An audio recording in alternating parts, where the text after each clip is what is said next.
Welcome to the Introductions Necessary podcast, a daily introduction to the contributions of women working in STEM fields.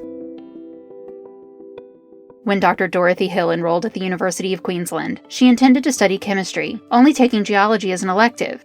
This choice would soon be the driving force of much of her distinguished career. Graduating with a first-class honors degree in geology in 1928, she became the first woman to be awarded the university's gold medal for outstanding merit.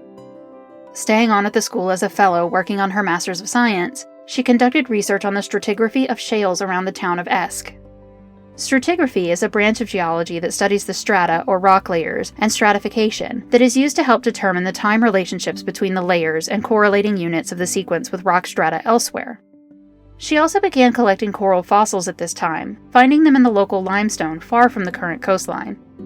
Receiving scholarships and fellowships, Hill traveled to Cambridge to work on doctoral studies, and she explored her hypothesis, based on the fossil corals she had collected, that Australia had once been covered from north to south by an inland sea.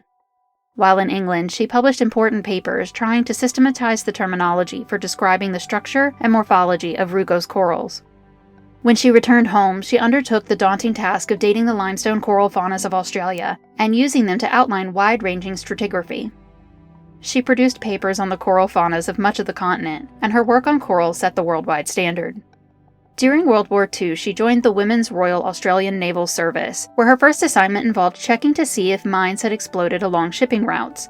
But with more training, she began doing cipher work and coding, earning the rank of Second Operations Officer in the division. After the war, she returned to UQ as a lecturer, and would be promoted many times until being named full professor in 1960.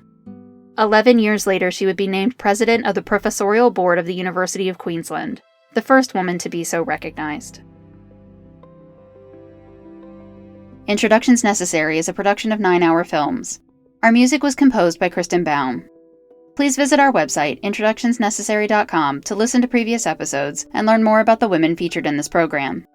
We would love for you to introduce yourself to us on Patreon. You'll get the latest updates and find out how to support the podcast on patreon.com/9hourfilms. Thank you for listening.